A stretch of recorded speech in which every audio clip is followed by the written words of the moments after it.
Hi hello నమస్తే welcome to BVR TV official మిత్రులారా, నేను మీ బీవీఆర్ రావుని. శ్రీవారి మహాప్రసాదమైన లడ్డూకు భారీగా డిమాండ్ పెరిగింది. లడ్డూ చుట్టూ వివాదాలు తలెత్తిన నేపథ్యంలో లడ్డూ విక్రయాలు తగ్గి ఉంటాయని భావించినప్పటికీ భారీగా లడ్డు విక్రయాలు పెరిగాయి.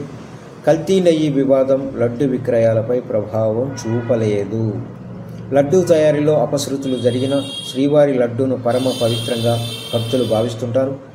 ఈ నెల అంటే సెప్టెంబర్ 19వ తేదీ 3.59 లక్షలు, 20వ తేదీన 3.16 లక్షలు, 21వ తేదీ 3.66 లక్షల లడ్డూలను శ్రీవారి భక్తులు కొనుగోలు చేశారు. కాగా తిరుమల శ్రీవారి ఆలయంలో సోమవారం మహాశాంతి యాగాన్ని నిర్వహించేందుకు టీటీడీ అధికారులు శరవేగంగా ఏర్పాట్లు చేస్తున్నారు. ఆలయంలోని యాగశాలలో అర్చకులు హోమం నిర్వహించనున్నారు.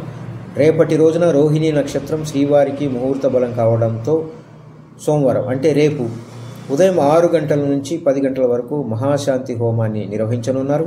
ముందుగా మహాశాంతి యాగం, వాస్తు హోమం నిర్వహిస్తారు. చివరిగా పంచగవ్యాలతో సంప్రోక్షణ నిర్వహించనున్నారు. శ్రీవారికి నిర్వహించే ఆర్జిత సేవలకు ఆటంకం కలగకుండా ఒక్కరోజు మాత్రమే యాగం నిర్వహించేలా ఆగమ పండితులు నిర్ణయించారు. తిరుమల పవిత్రతకు ఉద్దేశపూర్వకంగానే పాతర వేశారని తేలిపోయింది. తవ్వే కొద్దీ జగన్ అరాచక పాలన సృష్టించిన సంక్షోభం తెలిసి వస్తోంది. అధికారంలోకి రావటమే తిరుమల పాలనను అస్తవ్యస్తం చేసేశారంటున్నారు ప్రతిపక్షాల వారు. అత్యంత వివాదాస్పదులుగా ముద్రపడిన తమ బంధువులు ఎవరైతే ఉన్నారో అధికారులకు టీటీడీ పగ్గాలు అప్పగించి వారిని ఇష్టారాజ్యంగా ప్రవర్తించేలా చేసి కలియుగ దైవాన్ని భక్తులను వదిలేశారంటున్నారు ప్రతిపక్షాల నాయకులు. మరి దీనికి జగన్ సమాధానం చెప్పాలి.